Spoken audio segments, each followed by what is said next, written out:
가까운 사람일수록 해서는 안 될 것들이 있다. 차라리 내가 엄마 환자였으면 좋겠다. 학창 시절 아들과 딸이 가끔씩 푸념처럼 하던 말이다. 내가 환자 이야기는 잘 들어주면서 정작 집에 와서는 자신들의 이야기엔 귀 기울이지 않고 잔소리만 늘어놓는다는 것이었다. 요리사가 집에 와서 아무거나 시켜 먹는 거랑 똑같다면서. 그럴 때마다 나는 가슴이 뜨끔했다.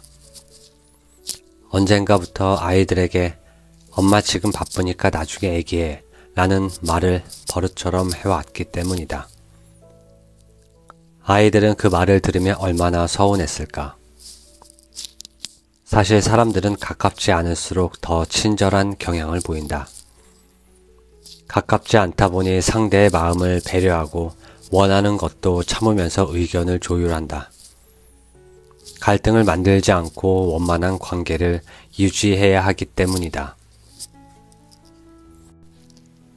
또 상대에게 기대하는 바가 그리 크지 않다 보니 서로 다르다는 것도 비교적 쉽게 받아들인다. 그래서 실망하는 일도 별로 없다.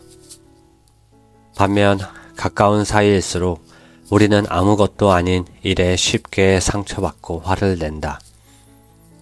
서로를 잘 알기에 오히려 깊은 상처를 줄 수 있고 내가 상대로부터 무언가를 절실히 원하기 때문에 사소한 일에도 크게 마음이 상하는 것이다.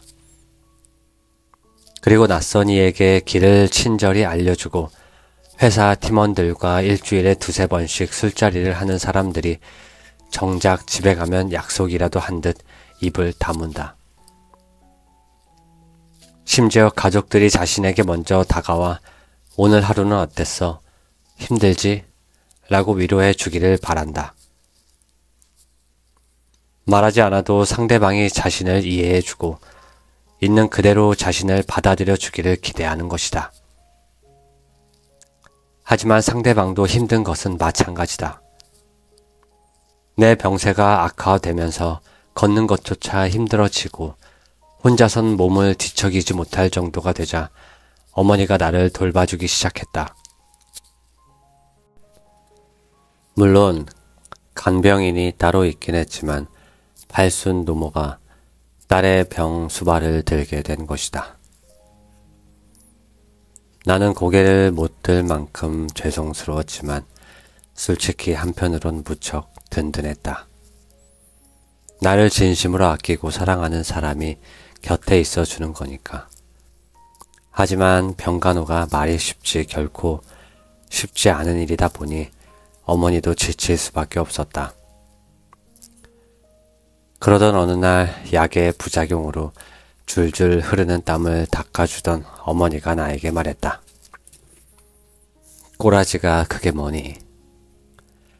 어머니가 무심결에 툭 던진 그 말은 날카로운 비수가 되어 내 가슴에 깊은 상처를 냈다.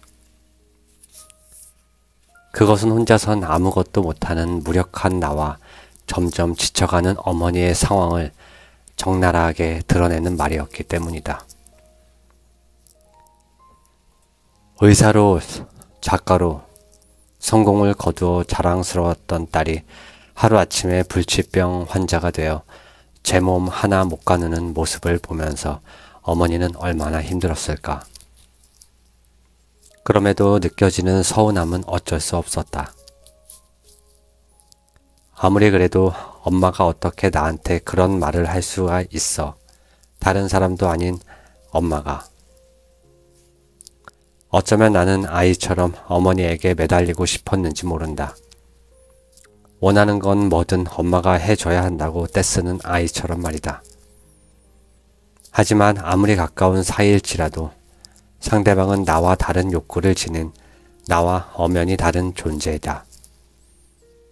그런데도 둘 사이의 경계를 무시하고 한 몸이 되고자 한다면 우리는 상대에게 채울 수 없는 헛된 기대를 품게 된다. 그가 나만을 위해 존재하길 바라고 내 모든 것을 이해하고 받아주길 바라며 끊임없이 솟아나는 욕망과 욕구를 채워주길 기대하는 것이다. 이는 사랑하는 연인 사이에서도 쉽게 발견된다. 사랑에 빠진 두 사람은 처음에는 좋은 인상을 남기기 위해 예의를 지키고 상대의 기분을 헤아리면서 조심스레 접근한다. 그러다 만남이 반복될수록 편한 사이가 되어 부끄러운 모습들도 서서히 드러내게 된다. 그럼에도 불구하고 상대가 나를 받아들여주고 좋아해주면 우리 마음속의 어린아이는 기뻐하면서 한층 성장해 나가게 된다. 그러나 이 기쁨을 잘 관리하지 않으면 상대가 내 본 모습에 실망해 언제든 떠날지 모른다는 불안감이 엄습해 온다. 그래서 사랑을 확인하기 위해 끝없는 테스트를 시작하게 된다. 나만 봐달라고, 내에게 웃어달라고, 내가 세상에서 제일 소중한 사람이라고 말해달라고 끊임없이 조르는 것이다.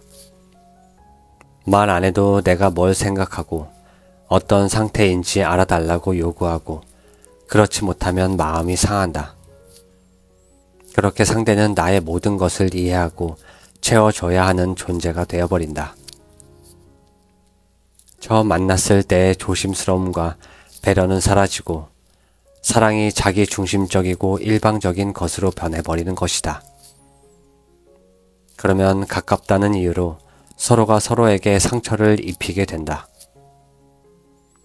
가까운 만큼 이해하고 공감할 수 있지만 무심코 휘두른 손이 상대를 핥히게 되는 것이다. 게다가 관계가 틀어져 마음이 상하면 우리는 의례 상대방에게 그 책임을 돌린다. 최선을 다한 나에 비해 상대방은 별로 애쓴 게 없는 것처럼 보이기 때문이다. 결국 쌓여있던 불만이 폭발하여 상대방에게 너 때문이야 라는 비난을 퍼붓기에 이른다. 남 탓, 내 탓을 하며 싸우지 않을 방법은 없는 걸까? 결국 관계를 끊어버리지 않는 한 고통스러운 관계를 견디는 것밖에 답이 없는 걸까? 아니다. 방법이 있다. 서로 너무 큰 상처를 입혀서 돌이킬 수 없는 상황이 되기 전에 일정한 심리적 거리를 두면 된다. 거리를 두는 것은 아예 상대방에 대한 마음을 닫아버리고 그가 무엇을 하든 개의치 않는 것이 아니라 거리를 둔다는 것은 슬프지만 상대방이 나와 다르다는 것을 그대로 인정하는 것이다. 그가 나와 다르다고 해서 그를 비난하거나 비판하지 않고 고치려고 들지 않는 것이다. 즉 상대방을 내 마음대로 휘두르려고 하지 않고 그의 선택과 결정을 존중하는 것이다. 베이징 사범대학 교수 위단이 쓴 논어 심득에는 이런 말이 있다. 꽃은 활짝 피고 나면 시들 일만 남게 되고 달은 꽉 차게 되면 기울 일밖에 남지 않는다. 활짝 피기 전이나 꽉 차기 전에는 그래도 마음속에 기대와 동경이 있는 법이다. 친구나 가족의 관계도 모두 이와 같다. 어느 정도 거리를 두어야만 확 트인 마음을 가질 수 있다. 가까워진다는 것은 두 사람이 하나가 되는 게 아니다. 사랑이든 우정이든 두 사람이 친밀해지기 위해서 필요한 것은 상대가 나와 다른 사람이란 사실을 인정하고 존중해 주는 것이다. 그렇게 서로의 영역을 함부로 침범하지 않으면서 서서히 자신을 열고 상대를 이해해 나가야 한다. 그래서 친밀함은 결과가 아닌 과정이고 이를 지속하기 위해선 노력이 필요한 것이다.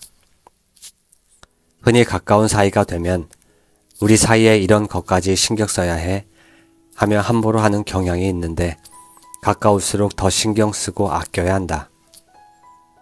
상대가 모든 걸 받아줄 거라고 기대하지 말고 상대의 약점을 건드리지 말고 자존심을 핥힐 수 있는 말은 피하며 신뢰를 지켜나가야 하는 것이다.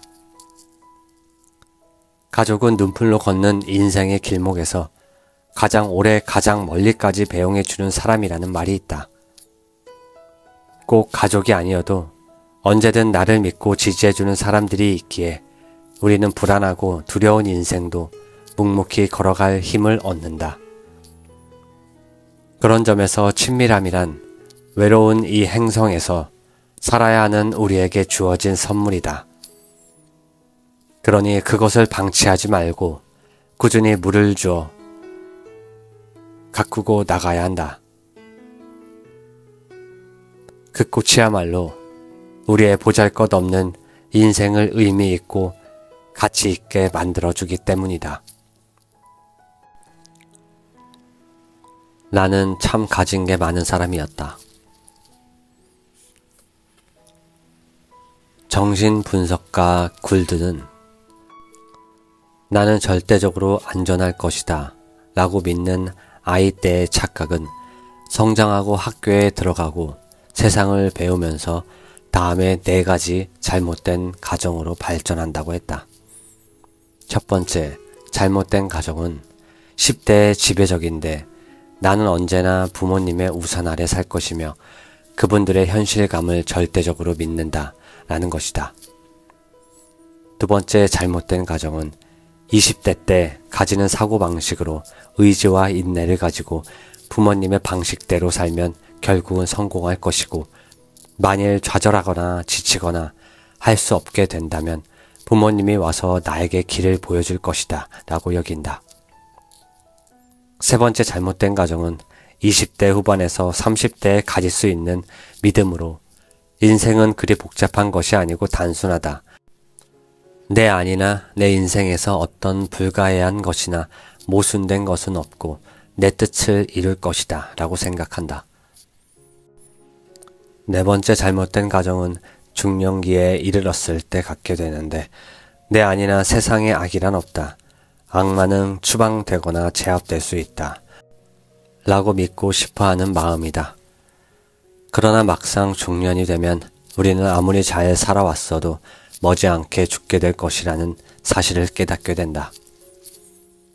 그리고 세상에 완전히 안전한 곳은 어디에도 없다는 것도 알게 된다.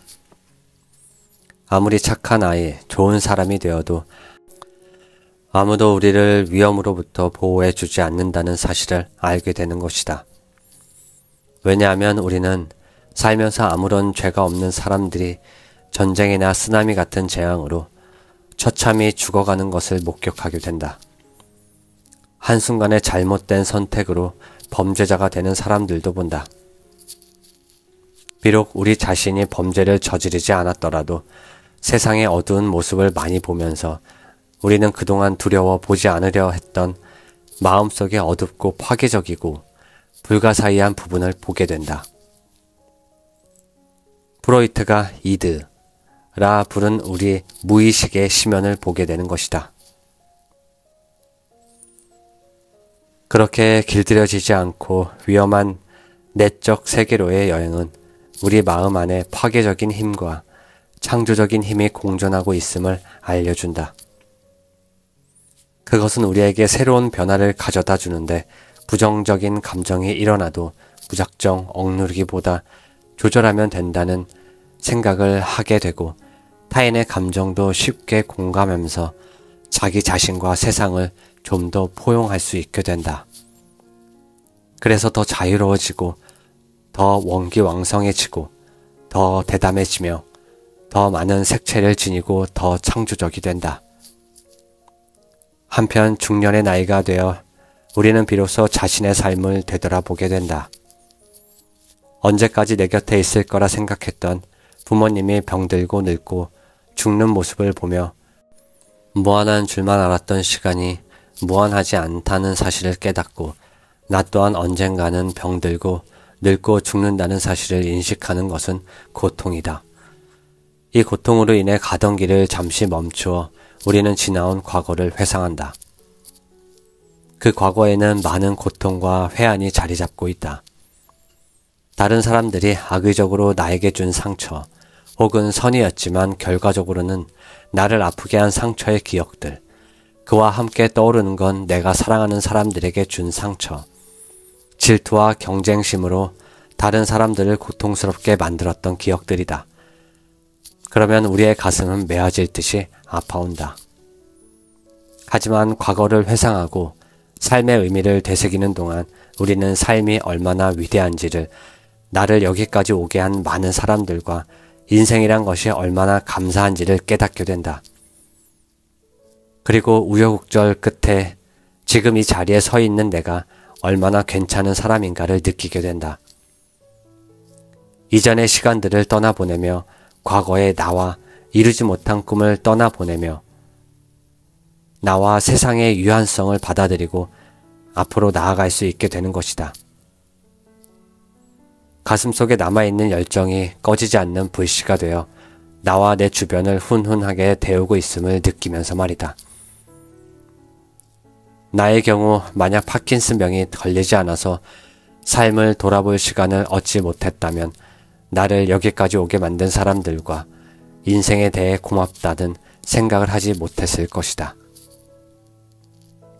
아니, 파킨슨병 진단을 처음 받았을 때만 해도 나는 모든 걸 잃어버렸다고 생각해 세상을 참 많이 원망했더랬다. 그런데 어느 순간 돌아보니 나는 참 가진 게 많은 사람이었다. 병으로 인해 잃은 것들도 많지만 여전히 할 수 있는 것들도 많았기 때문이다. 우선은 움직이고 싶어도 꼼짝도 할 수 없는 상태를 경험하고 나니까 내 몸을 움직일 수 있다는 자체가 참으로 감사하게 느껴졌다. 손가락과 팔다리, 발가락을 움직일 수 있는 게 얼마나 감사한 일인가. 그리고 파킨슨병의 대표적인 증상 중에 치매가 있는데 나는 아직 치매가 오지 않았다. 진단받은 지 벌써 22년인데 아직까지 치매가 오지 않는 건 기적이다. 그래서 이 책을 쓰고 있는 것 또한 기적이다. 지적 능력이 아직 남아있으니 얼마나 다행인가. 또 병에 걸려 병원을 그만둔 뒤로 환자들을 보지 못하게 되었지만 덕분에 나는 그럼에도 내 곁을 지켜주는 사람들이 누구인지, 그들이 얼마나 나에게 소중한지를 깨닫게 되었다. 그리고 딸은 어느덧 결혼해 아이를 둘이나 낳았다. 덕분에 나는 두 손주의 할머니가 되었다. 부모님에게서 나에게로 온 삶의 흔적들이 딸을 넘어 손주들에게 이어지는 모습을 보게 된 것이다. 나는 가끔 손주들을 보고 있으면 인간의 삶이 계속해서 이어진다는 사실이 경이롭게 느껴진다. 내가 중요하다고 생각하는 삶의 가치들이 딸에게 전해지고 그 가치가 또다시 손주들에게 전해지는 순간들을 접하며 내게 남아있는 날들을 허투루 살아서는 안 되겠다는 다짐도 하게 된다. 사랑하는 딸과 손주들이 더 나은 세상에서 살아가기를 희망하기에 내가 할 일이 있다면 어떻게든 두 팔을 걷어붙이고 해야겠다는 생각이 드는 것이다. 어쩌면 바로 이러한 깨달음이 삶이 우리에게 주는 선물이 아닐까 싶다. 인생의 봄이 지나고 여름이 지나 가을의 문턱에서 지나온 시간들을 수확하며 받게 되는 풍성한 선물.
사람을 너무 믿지 마라.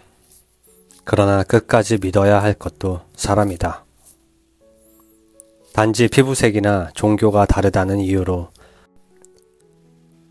수백만 명을 아무렇지 않게 학살하는 동물, 비행기를 몰고 도시 한복판의 빌딩으로 돌진하여 하루아침에 수천 명의 사망자를 내는 동물, 층간 소음 문제로 살인까지 저지르는 동물, 유산과 보험금을 타기 위해 친구나 가족의 등에 칼을 꽂을 수 있는 동물, 제 것에 만족하지 못하고 항상 남의 것을 탐내는 탐욕스러운 동물, 남들이 고통스러워 하든 말든 나만 아니면 된다고 생각하는 이기적인 동물, 높은 지능을 남들을 속이고 파괴하는 데 사용하는 동물, 바로 이 세상에서 가장 위험하고 무서운 인간의 모습이다.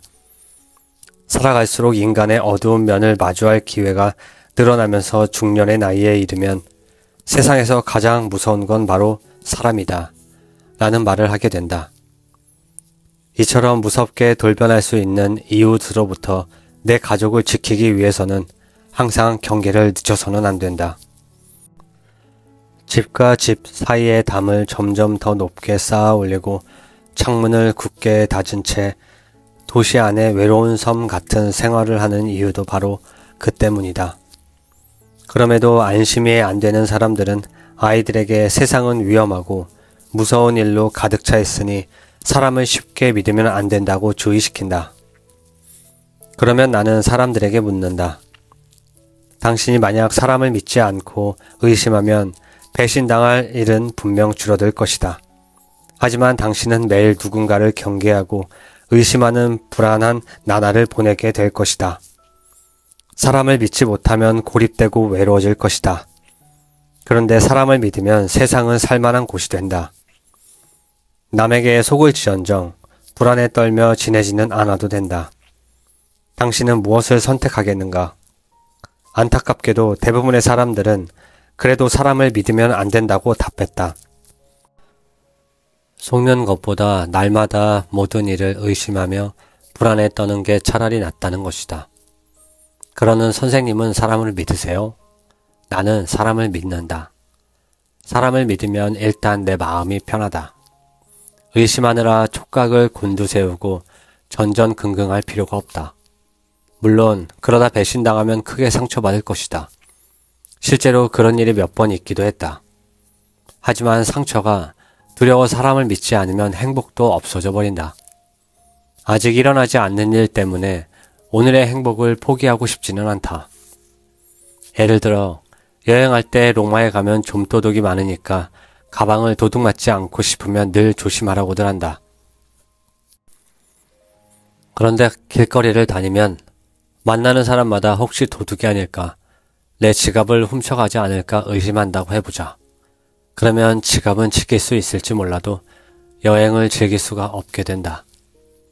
그렇게 지킨 지갑이 도대체 무슨 의미가 있을까? 여행의 맛을 전혀 느끼지 못했는데. 그렇다고 무작정 모든 사람을 믿을 수는 없다. 중요한 것은 어디까지 믿느냐 하는 범위의 문제이며 믿을 수 없는 사람을 가려낼 수 있는 안목도 키워야 한다. 그러나 속이려 마음만 먹으면 쉽게 속아 넘어가는 게 사람이다. 더구나 사람은 흔들릴 수 있는 존재다. 무엇에든 유혹될 수 있고 욕망에 휩싸여 사리분별을 못할 수도 있다. 그러니 100% 믿을 수 있는 사람이란 애당초 존재하지 않는다. 그러므로 인간의 치닫기 쉬운 내적 욕망이나 갈등으로부터 관계를 보호하기 위해 일종의 장치를 해둘 필요가 있다. 바로 관계에서의 한계 설정이 그것이다. 나는 사람과의 관계에 한계를 미리 설정해 두는 편이다. 관계를 맺게 되면 그 관계를 보호하기 위해 함부로 넘어서는 안 될 적정선을 만들고 지키는 것이다.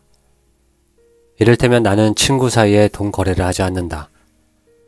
친구가 돈이 필요하다고 하면 받지 않을 생각으로 줄 수 있는 만큼을 줘버린다.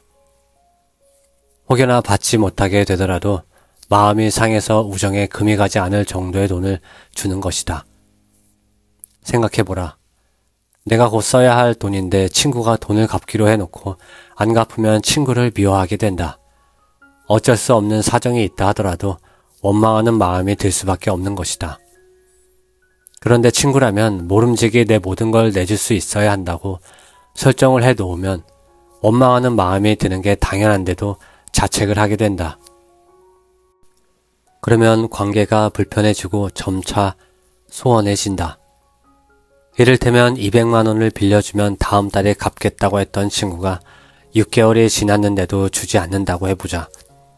전화를 거는 순간 빚 독촉을 하려는 게 아니라 그냥 안부를 묻는 것인데도 왠지 조심스러울 수밖에 없게 된다. 친구의 입장도 다를 게 없다. 그러므로 그럴 위험은 사전에 차단하는 것이 좋다. 한계를 미리 설정해 두는 것이 필요한 이유다. 사랑하는 사람의 성격을 바꾸려고 하는 것도 마찬가지다. 사랑한다는 이유로 상대방에게 못하는 것을 하라고 강요하는 것은 옳지 않다.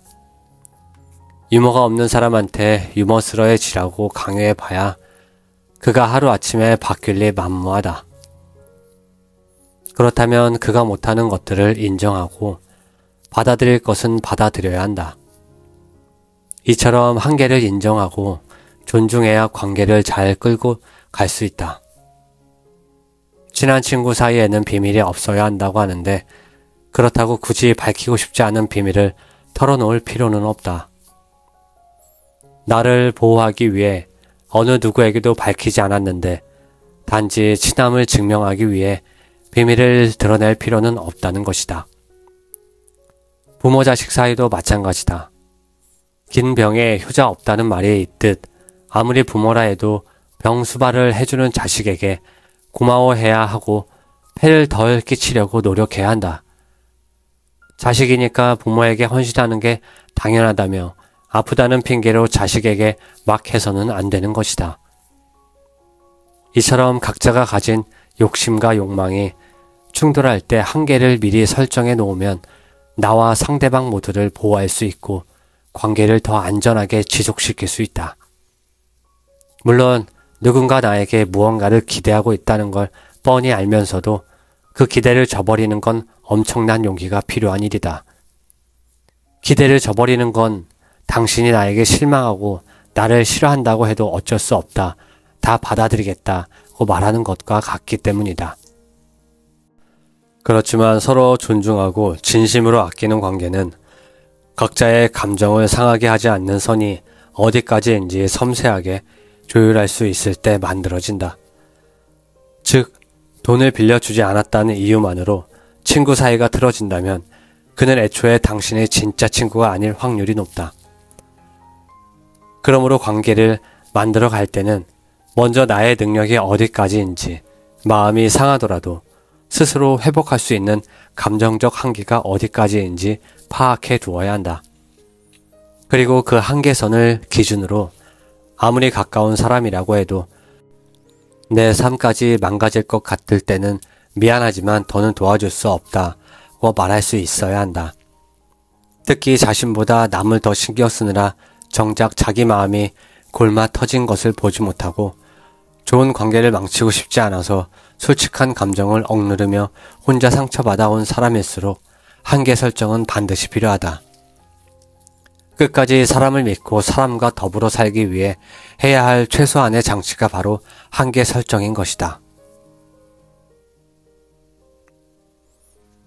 만일 내가 인생을 다시 산다면 더 많은 실수를 저질러 볼 것이다. 새는 알을 깨고 나온다. 알은 곧 세계다. 태어나려고 하는 자는 하나의 세계를 파괴하지 않으면 안 된다. 소년 싱클레어가 데미안을 만나 어른으로 성장해 나가는 과정을 그린 헤르만 헤세의 소설 데미안에 나오는 구절이다. 모든 성장엔 고통이 따른다. 새로운 세상으로 나아가기 위해서는 내가 머물고 있던 세계를 깨트려야만 하기 때문이다. 그래서 우리는 그것을 성장통이라고 부른다. 하지만 성장통을 고통스럽게만 바라볼 필요가 있을까? 알을 깨고 나간다는 것은 그 자체로 매우 신나는 일이다. 갑갑하고 좁은 세계를 벗어나 날개를 확 펼치고 날아갈 수 있는데 그게 얼마나 신나는 일인가. 드넓은 하늘을 훨훨 날면서 느끼게 될 자유를 생각해보라. 나는 그것을 대학교 연극반 활동을 통해 깨달았다. 나는 고등학교 때까지 사람들 앞에서 책 읽는 것조차 힘들어할 만큼 내성적이고 수줍음이 많았다. 그 성격을 고치고 싶어 대학에 들어가자마자 연극반에 들어갔다. 하지만 막상 발성이며 동작이며 남들 앞에서 하려니까 용기가 나지 않았고 힘들어서 그만둘까 생각도 여러 번 했다.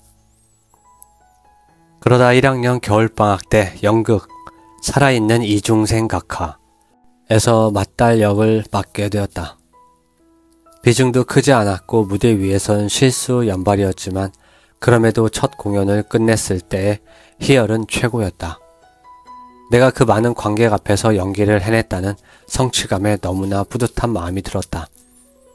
무언가 내 안에서 불꽃처럼 터지는 것도 느꼈다.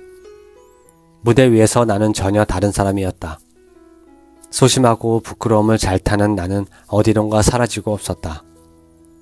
그리고 무엇보다 배역에 몰입해 그 역할을 해낸 경험이 나 자신에 대해 자부심을 갖게 해주었다. 나는 잘하는 게 하나도 없는 너무나 부족한 사람이라고만 생각했는데 나도 뭔가 해낼 수 있는 사람이라는 자신감을 갖게 된 것이다. 그래서 다음부터는 두려워도 무엇이든 또 도전해보자는 생각을 하게 되었다. 미국의 철학자 윌리엄 제임스는 자부심은 기대와 성공의 비율에 좌우된다고 말했다. 성공의 경험이 쌓일수록 자부심 또한 강화된다는 그 뜻이다. 또 자부심은 도전을 두려워하지 않게 만든다.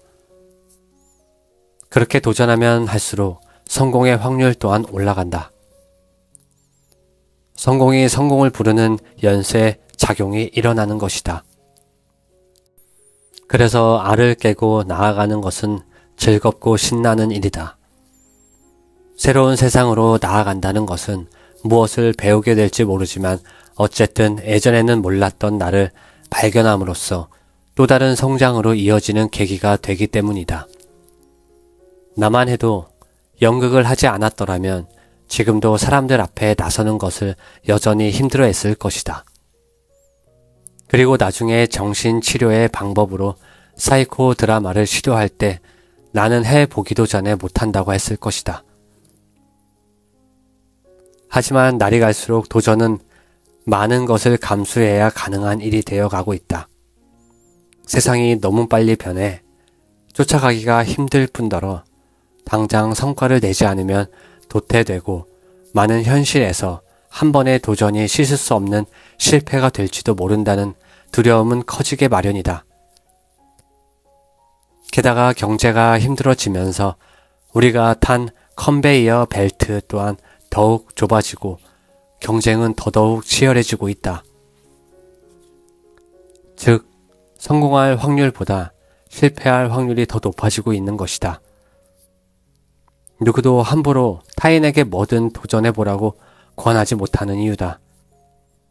하지만 그렇게 움츠러들면 들수록 경험한 게 너무 없어서 세상의 변화에 발맞추기는커녕 점점 도태되어 버리고 그만큼 자존감은 떨어지게 된다. 예전에 국립정신병원에서 일할 때 나는 전문의 시험을 통과하기에 약간 불안하거나 몇 차례 떨어진 레지던트들을 맡아 가르친 적이 있었다. 그중 한 레지던트는 무려 3번이나 전문의 시험에 떨어진 후 어두운 얼굴로 나를 찾아왔다. 그런데 그가 내민 진찰 기록들을 보고는 깜짝 놀랐다. 누가 봐도 너무 엉망이었던 것이다. 빨리 그 기록을 선배들에게 보여주고 도움을 구했더라면 3번이나 떨어지는 불상사는 막을 수 있었을 것이다. 안타까운 마음에 왜 그랬느냐고 물었더니 그가 말했다. 선배들에게 모르니까 가르쳐 달라고 하면 자신이 모자라고 부족한 사람으로 낙인 찍힐까봐 두려웠단다. 그래서 무엇이든 혼자 해결해 보려고 노력했는데 일은 더디고 결과도 좋지 못했다고 했다. 실수와 실패를 거듭하면서 나중에는 새로운 일에 도전하는 것 자체를 꺼리게 되었고 나는 뭘 해도 안 되는 사람이구나 하는 무력감에 빠져 아무것도 하지 못했다는 것이다. 쇠사슬로 발목이 묶인 채 자란 코끼리는 충분히 쇠사슬을 끊을 만큼 힘센 코끼리가 되어도 그것을 끊지 못한다고 한다. 어릴 때 쇠사슬을 끊지 못했던 기억이 코끼리를 자포자기 상태로 만들어 버리는 것이다. 이처럼 충분히 그 상황을 헤쳐나갈 능력이 있음에도 과거의 실패 때문에 지레 포기하는 것을 학습된 무기력이라고 한다. 실패의 경험은 점점 더 도전을 어렵게 하고 성취와 멀어지게 만든다. 그런데 그런 상황일수록 작은 도전과 성취가 중요하다. 여행을 한번 해보지도 않은 사람에게 혼자 해외여행을 가라면 무리일 수 있지만 아직 안 가본 가까운 곳을 친구와 함께 가보라고 하면 그리 어렵지 않게 시도해 볼 것이다. 그렇게 한두 번 가보면 자연스럽게 더 멀리 가고 싶은 마음이 들게 되고 나중에는 혼자서도 해외여행을 갈 용기를 내게 된다. 이처럼 작은 도전에 성공을 거두면 다음 도전이 더욱 쉬워지게 마련이다.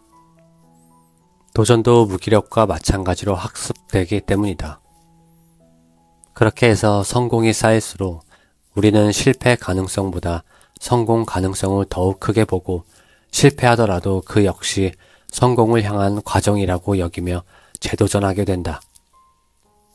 다시 말하지만 알을 깨고 나가는 건 무척 신나는 일이다. 몸집이 커져 어느새 답답해져 버린 알을 깨고 나와 세상을 훨훨 날아다니는데 어떻게 신나지 않겠는가. 무엇보다 그렇게 만난 세상은 우리에게 새로운 경험을 안겨준다.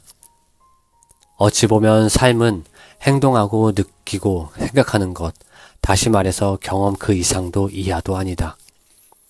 다양한 경험이야말로 우리의 삶을 다채롭게 만들어준다.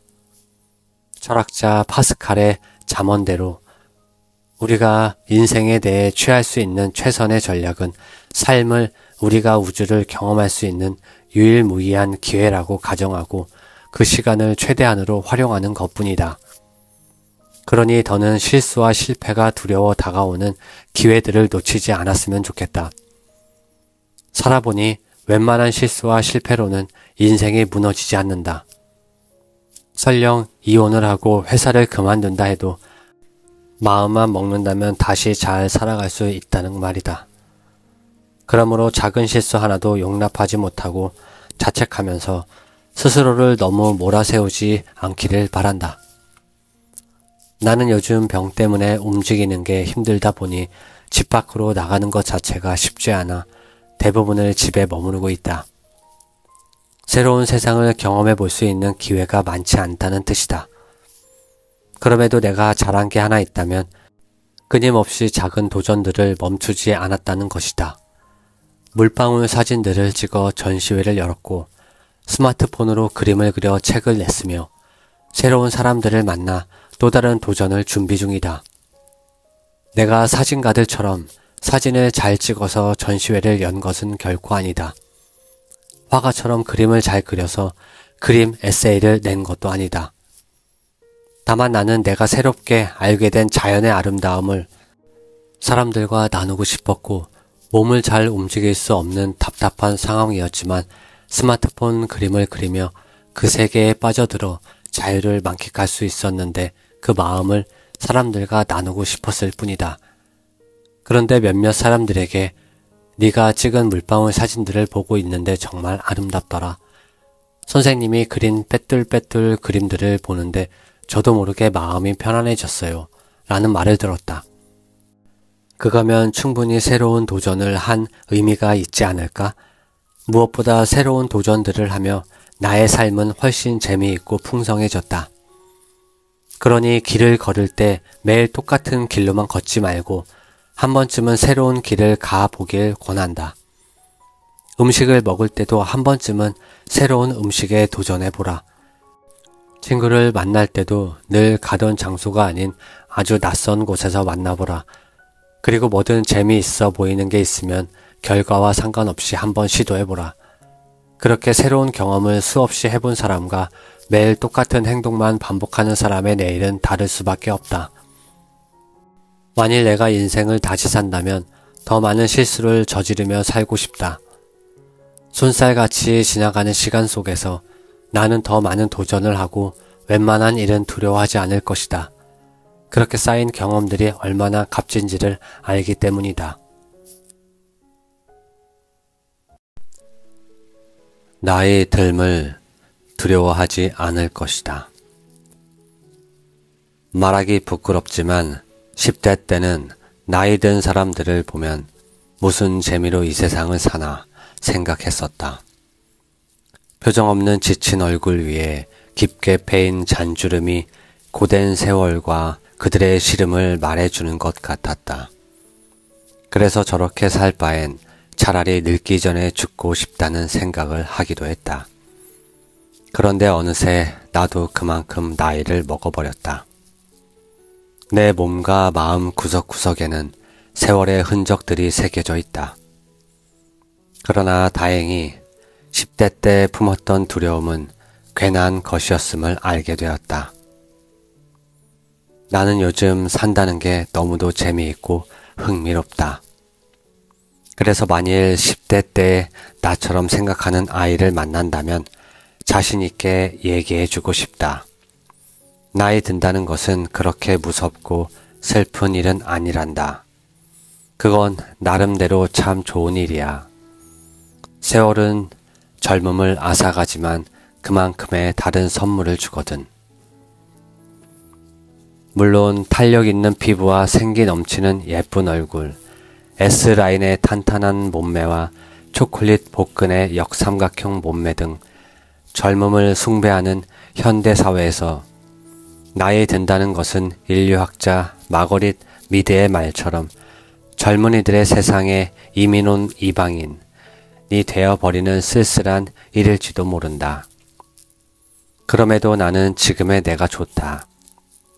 20, 30대 시절의 예민함이나 방황, 열정이 가져다주는 고통을 또다시 경험하고 싶지는 않기 때문이다.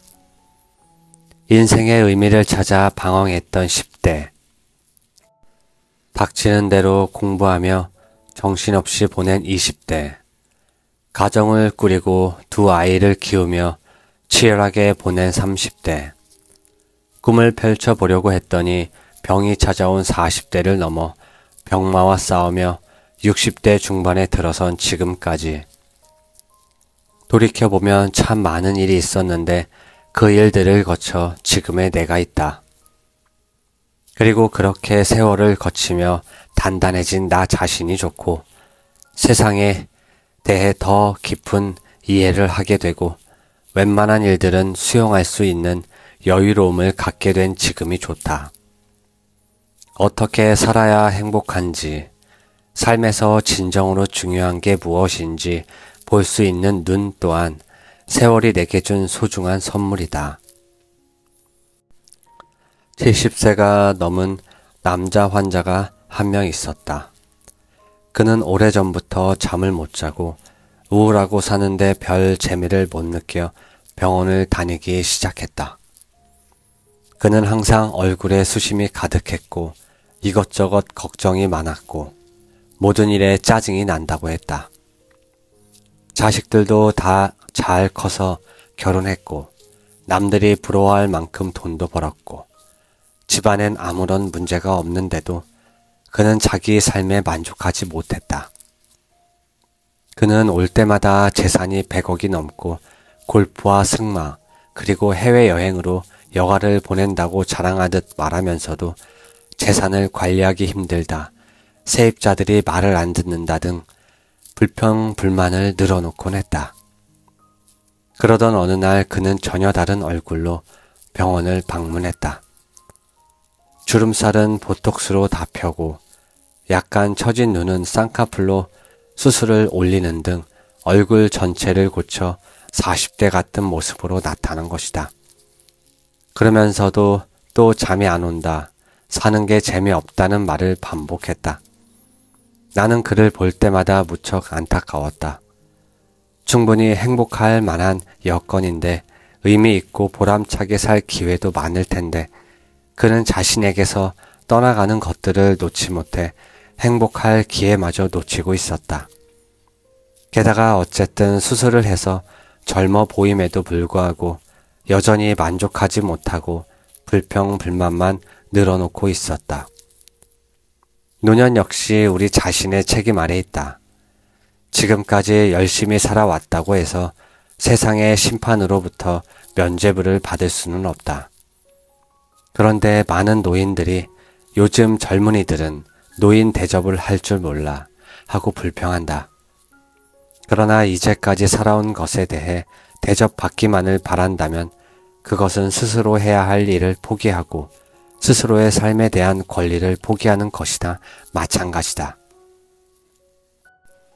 만일 누군가가 자신의 무료함을 달래주길 바라고 불평불만을 늘어놓기에 바쁘며 이기적이고 쉽게 포기해버리고 주변 사람들과 자주 다투고 신체의 작은 아픔에도 지나치게 집착하며 염려한다면 우리는 때로 다음과 같이 말해야 한다. 우리에게 어떻게 당신의 사소한 모든 일에 또 작은 불평들에 대해서 일일이 신경 써 달라고 하실 수 있습니까? 교육학자 버틀러는 아무리 노인이라도 도덕적인 잘못이나 행동까지 너그럽게 이해해서는 안 된다고 지적한다.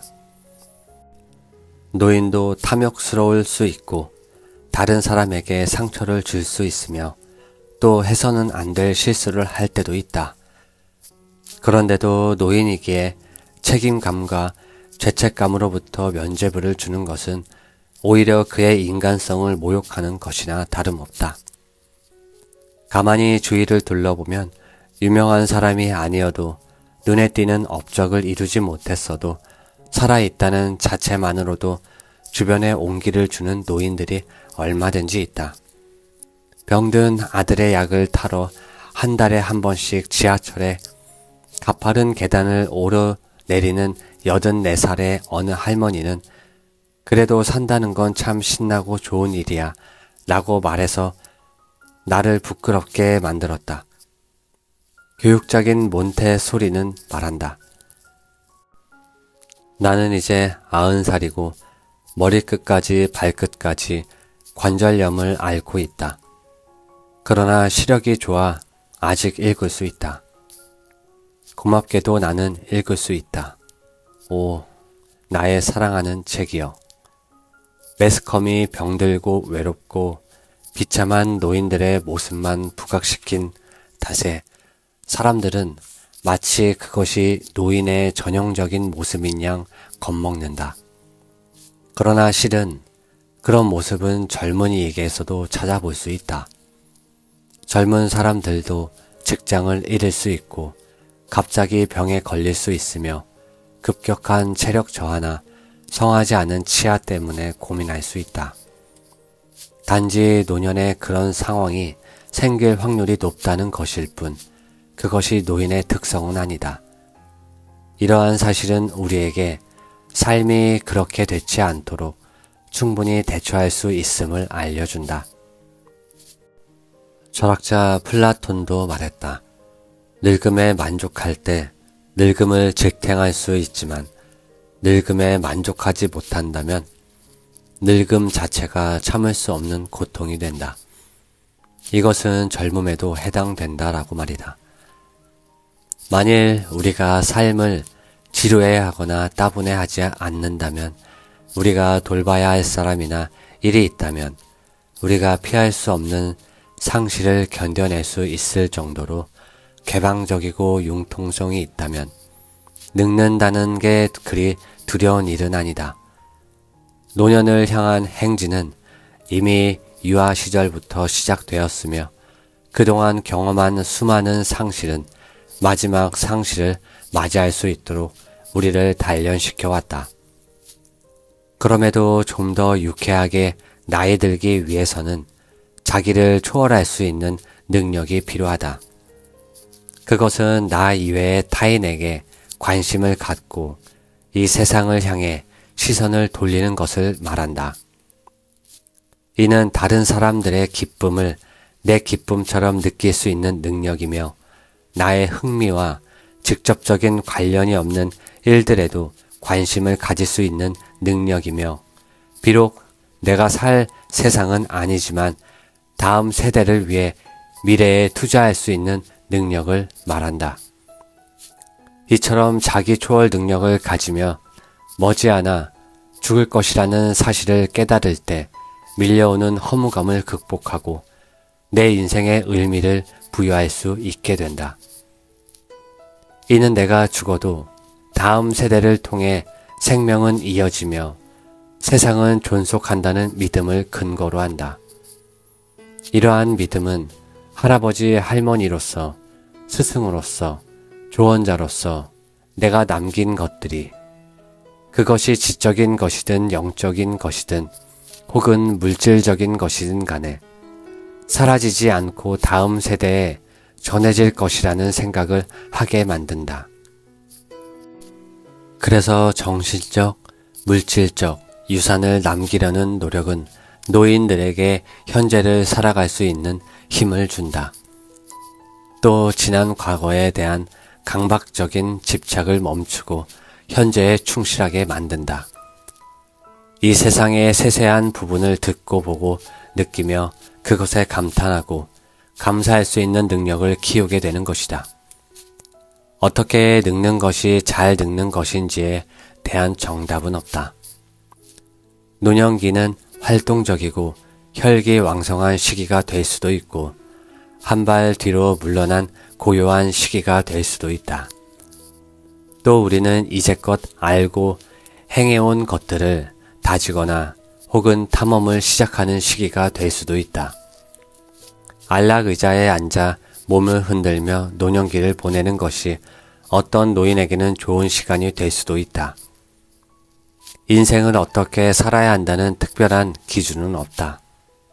각자 자신이 살아온 방식대로 혹은 자신에게 가장 만족스러운 방식대로 살아가는 것이 최선의 삶이다. 나이 듦을 어떻게 바라볼 것인가에 대한 내 이야기가 너무 싱겁다고 느낄지도 모르겠다. 하지만 나는 이렇게 말하고 싶다. 결국 중요한 것은 두려워하지 말아야 한다는 것이다. 노인들은 이제껏 그들의 인생을 살아오면서 크고 작은 굴곡을 지나고 삶의 쓴맛 단맛을 다 경험하며 성실하게 자신의 운명을 개척해왔다. 앞으로도 계속 그렇게 나아가면 된다. 우리가 어린 시절부터 쭉 그래왔듯이 다만 내 인생은 결국 내 책임이라는 사실 하나만 정확히 알고 있으면 된다. 그런 의미에서 나는 50이 넘으면서부터 종종 어떤 할머니가 되고 싶은지 그려보곤 했다. 그때 나는 미처 발견하지 못했던 세상의 세세한 부분에 감탄하며 더 많은 것들을 보고 듣고 느낄 수 있는 할머니가 되고 싶다고 했었다. 생의 불합리와 부조리를 웃어넘기는 여유와 포용력을 가진 따뜻하고 유쾌한 할머니가 되고 싶다고, 손주들이 힘들 때 마음 놓고 푸념할 수 있는 할머니가 되면 참 좋겠다고도 했다. 그럼에도 솔직히 아들과 딸이 결혼을 하고 아이를 낳는 것이, 그래서 내가 할머니가 된다는 것이 상상이 가지 않았다. 그런데 어느덧 세월이 흘러 나에게는 2명의 손자가 생겼다. 그렇게 막상 할머니가 되어보니 50대 때 내가 생각했던 것들이 욕심이었다는 생각이 든다. 너무 완벽한 할머니상을 그리고 있었다는 생각이 드는 것이다. 왜냐하면 나는 아직 서툰 초보 할머니이기 때문이다. 집에 놀러 온 지 얼마 되지 않았는데 손자들이 가겠다고 하면 서운해서 그 마음을 감추지 못하고, 결혼한 딸에게 왜 자주 집에 오지 않느냐고 푸념을 늘어놓기도 한다. 무엇보다 손자들이 커가는 모습을 오래도록 지켜봐 주고 싶은데 그럴 수 없을까봐 마음이 조급해진다. 그래서 나에게는 이 모든 순간순간이 귀한데, 그런데 마음을 몰라주는 딸과 손자들에게 종종 서운한 마음이 든다. 그럴 때마다 나는 참 멀었다는 생각을 하게 된다. 언제쯤 나는 따뜻하고 유쾌한 할머니가 될 수 있을까? 그나마 다행인 것은 나에게는 아직 시간이 남아있고 그 시간 동안 조금은 노력해 볼 수 있다는 것이다. 그래서 나는 여전히 나의 미래가 기대된다. 그것이 내가 나의 듦을 두려워하지 않고 기꺼이 받아들이는 이유다.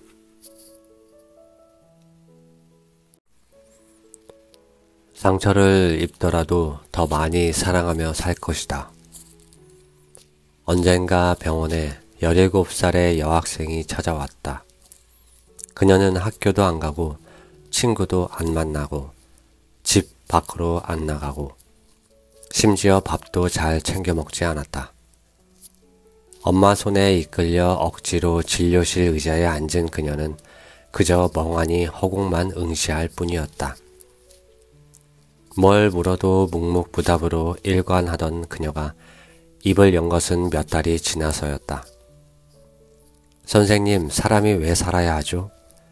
열심히 공부하고 좋은 직장 가져서 뭐해요? 결혼해서 애 낳으면 또 뭐하고요? 그래봤자 어차피 다 죽을 텐데. 맞다. 인간은 죽는다. 게다가 광대한 우주와 아득한 시간 속에서 바라보면 살다간 발자국 하나 제대로 남기지 못하는 미미한 존재가 바로 인간이다. 그럼에도 불구하고 사람들은 살아간다. 유한한 삶에도 불변의 가치와 무한한 의미가 있다고 믿으면서 또 그것을 이해하고 지키고 후대에 남기려고 노력하면서 산다. 그러고 보면 산다는 것 자체가 기적이다. 죽음이라는 숙명 앞에서도 허무주의에 빠지지 않고 살아가니 말이다. 그리고 나는 이 기적이 사랑으로부터 나온다고 믿는다. 우리는 누군가에게 사랑을 받음으로써 자신이 얼마나 가치 있는 사람인지 경험한다. 또 누군가를 목숨보다 사랑했던 경험은 이 세상에 나를 초월한 어떤 가치가 있음을 느끼게 한다. 뿐만 아니라 사랑에 빠졌을 때의 합치감과 시간이 정지된 듯한 느낌은 우리의 한시적인 인생에도 영원성이 있음을 깨닫게 한다. 즉, 유한한 삶에서 무한한 가치를 체험하게 하는 것, 그것이 바로 사랑이다. 하지만 그녀는 내 말을 믿지 못하겠다는 듯 말했다. 그래봐야 뭐하냐고. 어차피 죽을 텐데. 사랑 때문에 죽음이 더 고통스러울 뿐이라고. 차라리 사랑도 모른 채 생을 마감하는 편이 훨씬 편할 거라고.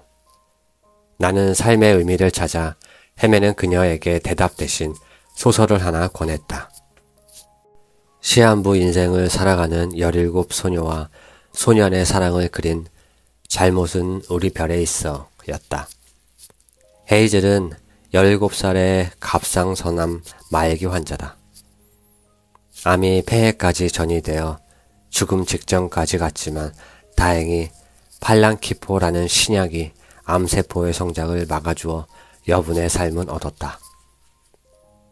그녀는 언제 죽을지 모르는 자신의 삶을 마치 언제 터질지 모르는 수류탄 같다고 생각한다.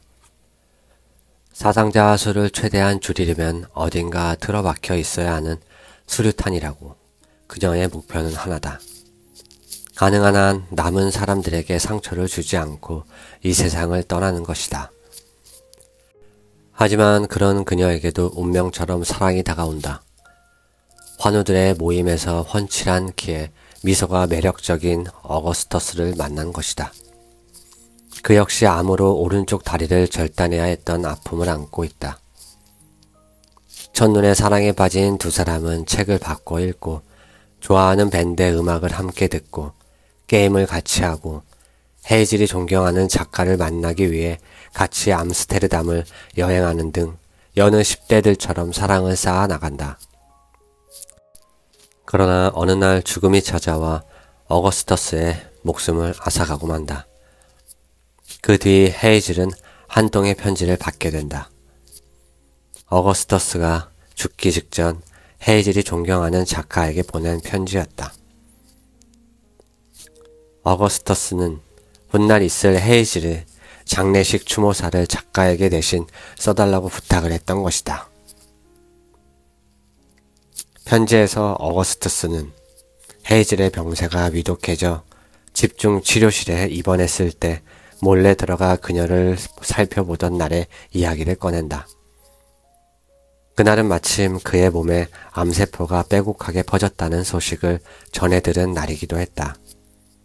즉, 두 사람 모두 한없이 죽음에 가까워졌던 날인 셈이다. 그 애의 가슴에서는 검은 암세포 수액이 계속 나왔고 눈은 감겨있고 몸에 관이 삽입되어 있었어요. 하지만 그 애의 손은 여전히 그 애의 손이고 여전히 따뜻하고 손톱에는 짙은 파란색이 칠해져 있었죠. 난 그냥 그 애의 손을 잡고 우리가 없는 세상을 상상해 보려고 했어요.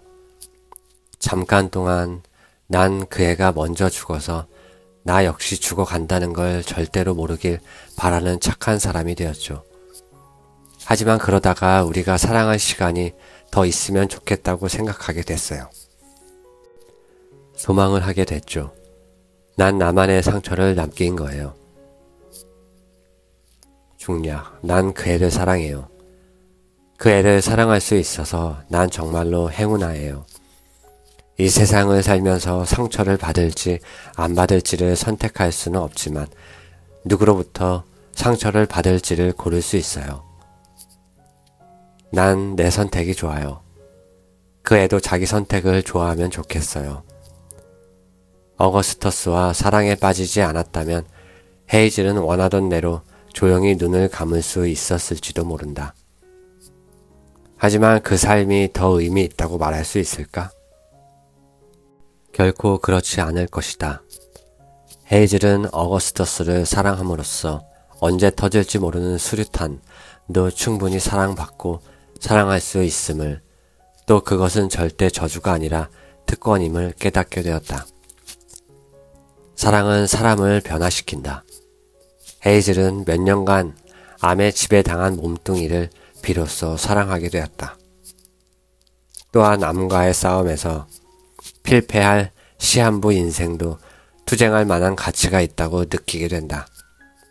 거대한 시간의 흐름 속에 미미한 흔적조차 남기지 못할 짧은 생에도 살아갈 의미가 있다고 믿게 된 것이다. 사람은 언젠간 죽는다. 그래서 사람들은 어떻게든 살다간 흔적을 남기려고 애쓴다. 거대한 건물을 짓고 드높은 명예를 위해 목숨도 내놓는다. 그러나 나는 사람이 남길 수 있는 가장 훌륭한 흔적은 사랑이라고 믿는다. 사랑을 하면 상처 또한 피할 수 없지만 사랑은 삶을 더욱 가치 있게 만들어주고 사람을 더욱 나은 사람으로 만들어준다. 또한 죽음 앞에서도 허무함에 빠지지 않게 해준다. 그래서 톨스토이는 자신의 책에서 이와 같이 말했다. 중국의 현자가 물었다. 학문이 무엇입니까?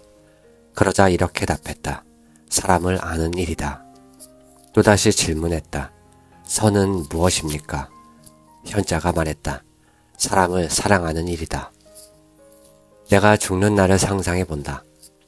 내 옆에서 두려움에 벌벌 떠는 나의 손을 꼭 잡아주고 사랑한다고 속삭여줄 사람이 있다면, 그리고 내가 사랑한다고 말해줄 사람이 있다면, 그럴 수 있다면 그것은 내가 생에서 누려야 할 사랑을 충분히 주고받았다는 증거일 것이다. 그리고 그 순간은 비루했던 내 인생이 비로소 완성되는 시간일 것이다. 나는 나의 길을 걷고 아이는 아이의 길을 걷게 할 것이다. 아이를 사랑하는 엄마는 아이가 혼자 서는 법을 가르친다. 엄마는 아이로부터 떨어져서 언제라도 아이에게 팔을 뻗을 준비가 되어 있지만 아이를 붙들어 주지는 않는다. 아이가 넘어질 듯이 뒤뚱거리면 엄마는 마치 아이를 잡아주는 것처럼 허리를 구부린다. 그러면 아이는 자신이 혼자 걷는 게 아니라는 믿음을 갖게 된다. 게다가 자신을 보고 있는 엄마의 얼굴에서 아이는 격려와 칭찬을 읽는다. 아이는 엄마의 얼굴을 바라보며 별 어려움 없이 자신의 길을 가게 된다. 아이는 자신을 잡아주지는 않지만 곁에 있는 엄마의 손을 의지하여 걷는다. 아이는 언제라도 필요하다면 엄마의 품이라는 피난처로 뛰어들 수 있다. 아이는 자신이 엄마를 필요로 한다는 것을 의심치 않지만 엄마 없이도 혼자 할 수 있다는 것을 증명해 보인다. 왜냐하면 그는 지금 혼자 걷고 있기 때문이다. 철학자 키에르 케고르가 말한 어머니의 역할이다. 이렇게 혼자 서는 법을 배운 아이는 점점 부모의 손길을 필요로 하지 않게 되고 언젠가 부모의 품을 훌쩍 떠나 자신만의 길을 걸어가게 된다. 부모의 입장에서 보면 아이를 떠나보내는 과정이다. 아무것도 할 수 없어 내가 지켜주지 않으면 안 된다고 여겼던 아이를 떠나보내는 과정인 것이다. 부모라면 누구나 아이의 수호천사가 되어 모든 위험으로부터 아이를 지키고자 한다. 그러나 그 생각이 지나치면 아이가 위험한 세상을 스스로 헤쳐나갈 수 있도록 돕지 못하고 아이가 위험에 처하면 어떡하나 싶어 한시도 아이 곁을 떠나지 못한다. 그런데 자세히 보면 부모들의 이러한 불안은 어린 시절의 상처로부터 출발한다. 어릴 적 부모와 헤어지거나 부모로부터 사랑받지 못한 사람들에게는 아직도 그 상처가 남아있다. 그래서 내 아이가 상처받지 않도록 아이 곁을 떠나지 않겠다고 하지만 실은 어릴 적 사랑받지 못한 자신의 상처를 어루만지고 있는 것이다. 이런 불안까지는 아니더라도 부모는 아이가 자신으로부터 떠나가는 것을 쉽게 받아들이지 못한다. 왜냐하면 많은 부모들이 아이를 자신의 분신으로 착각한다. 그래서 자신이 살지 못한 삶을 자신에게 투사하는 잘못을 저지른다. 자신이 못다 이룬 꿈을 아이가 이루어 주길 바라고 아이가 자신보다 더 나은 사람이 되기를 바란다. 남들보다 발달도 빠르고 똑똑하며 재능도 많고 인기도 많고 공부도 잘해 좋은 대학에 들어가서 모든 사람들이 부러워하는 직장에 들어가고 좋은 짝을 만나 돈 걱정 없이 살기를 기대하는 것이다. 물론 이러한 기대가 충족될 수도 있지만 그럴 확률은 매우 낮다. 내 아이가 내성적이어서 리더가 되지 못할 수도 있다.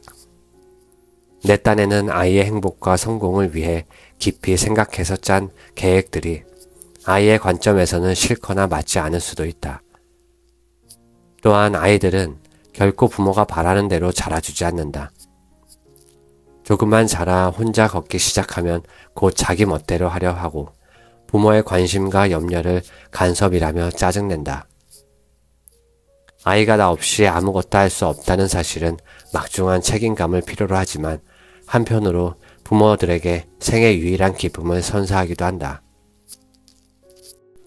그런데 아이가 나도 할 수 있어라며 부모의 손을 거부하기 시작하면 그것은 부모로 하여금 내가 아이에게 덜 필요하고 덜 중요한 사람이 되는구나 라는 생각을 하게 만든다. 하지만 어쩌겠는가. 그것이 인생의 순리다. 아이가 커가면서 부모를 필요로 하는 시간이 줄어드는 것은 지극히 당연하다. 한 엄마가 아이를 학교에 데려다 주면서 다른 엄마를 만났다. 그들은 곧 수다를 떨기 시작했다. 학교 가는 길이세요? 우리는 참 운이 좋네요. 학교 생활도 재미있고 선생님도 잘 만났으니. 이때 아이가 화가 난 목소리로 끼어들었다. 엄마가 학교에 가는 게 아니라 내가 가는 거예요. 이 경우 아이가 자라서 떠날 때 상처받는 쪽은 다름 아닌 어른인 부모다. 아이가 나와는 다른 독립된 인간이며 언젠가 내 품을 떠날 존재인 줄 알면서도 그 사실을 받아들이는 게 결코 쉽지 않은 것이다. 그래서 아이에게 혼자 설 수 있는 법을 가르쳐야 할 시간에 아이와 제대로 떨어지는 법을 몰라 부모와 아이 모두 상처 입는 경우가 허다하다. 아이를 떠나보낸다는 것은 결국 아이 스스로 자신의 인생을 선택할 권리가 있음을 존중해 주는 것이다. 부모인 내가 바라는 아이가 아니라 그냥 자기 자신이 되도록 놔두는 것이다. 그러기 위해서는 내가 못다 이룬 꿈을 아이가 대신 이뤄주기를 바라는 기대를 포기해야 한다. 무의식 중에 내 아이는 예쁘고 말 잘 듣고 똑똑하고 훌륭하게 자랄 것이라고 믿었던 이상적인 아이의 모습도 떠나보내야 한다. 지금 내 앞에서 나를 보며 웃고 있는 그 아이 자체를 그대로 받아들여야 하는 것이다. 그래서 나의 생각이나 기대에 맞추는 게 아니라 아이의 보폭과 시각에 맞춰 같이 갈 수 있어야 한다. 부모에게는 부모의 길이 있고 아이에게는 아이의 길이 있다. 그러므로 부모가 아이에게 해줄 수 있는 최선은 자신의 길을 잘 걸어가는 것뿐이다. 그것을 인정하는 것이 아이와의 이별을 준비하는 첫 마음이 되어야 한다. 나는 가끔 어느새 다 커서 엄마가 된 딸과 30대 청년이 되어버린 아들을 보면서 생각한다. 나는 나의 길을 잘 걸어가고 있는가? 한 번쯤은 무엇에든 미쳐볼 것이다. 평소에는 시간도 잘 안 가고 사는 것도 지루하고 재미없는데 이상하게도 시험 때만 되면 이것저것 하고 싶은 게 많아지고 보고 싶은 영화와 책도 많아지며 삶의 의욕이 넘친다. 그래서 항상 결심을 한다. 이번 시험만 끝나봐라.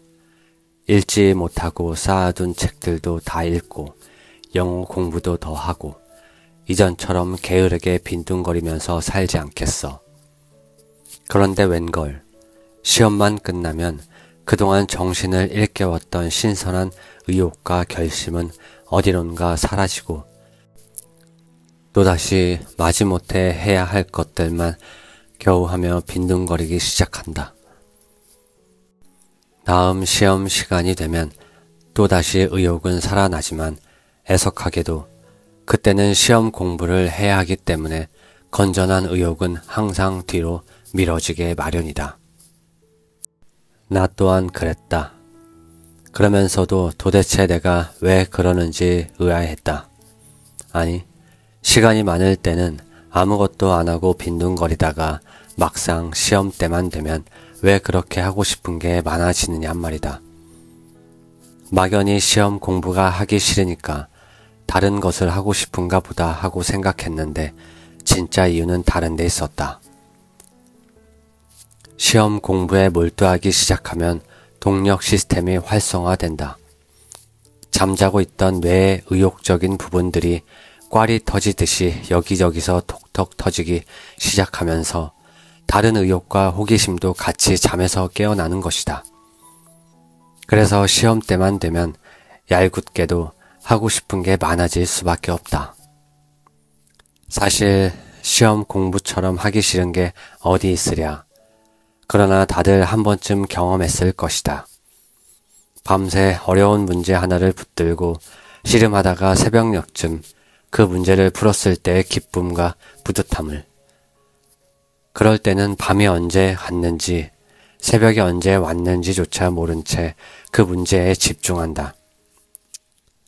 어쩌면 문제를 풀었다는 사실보다 내가 무엇인가 몰두하고 있었다는 사실이 더 기뻤는지도 모르겠다.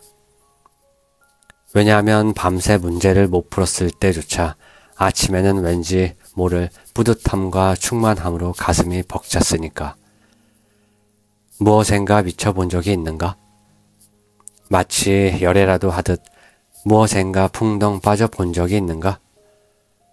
자나깨나 그 생각이요. 그 생각만 하면 가슴이 뜨겁고 두근거리며 그 일을 할 때면 자신조차 잃어버리는 무아지경에 빠져본 적이 있는가 말이다. 만일 그렇다면 당신은 이제 무엇이든 할 수 있는 사람이다. 왜냐하면 당신은 무언가에 미쳤을 때 느끼는 환희와 그것이 가져다주는 자신감, 성과를 이미 경험했기 때문이다. 나에겐 연극이 그랬다.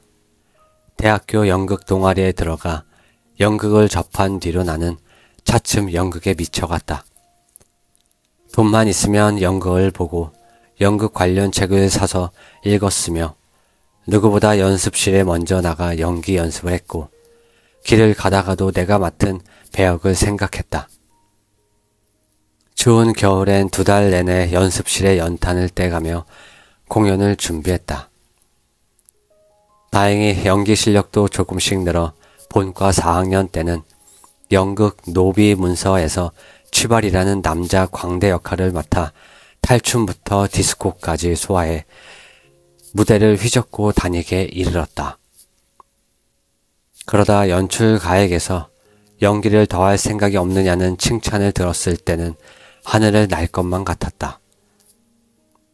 오죽하면 의대를 그만두고 연극 영화과에 도전해볼까 하는 생각을 했을까. 그런데 정말 재미있는 것은 연극에 미쳐있던 그 시절 의대 과목 성적도 함께 올랐다는 점이다. 다른 친구들은 연극하느라 낮은 학점에 학사 경고를 받기 일쑤였는데 나는 오히려 장학금을 타기도 했다. 사람들은 방학이면 연극에 빠져 공부할 시간도 없는 내가 어떻게 장학금을 받았는지 의아해했다. 나 역시 말로 잘 설명할 수는 없었지만 속으로는 어렴풋하게나마 알고 있었다.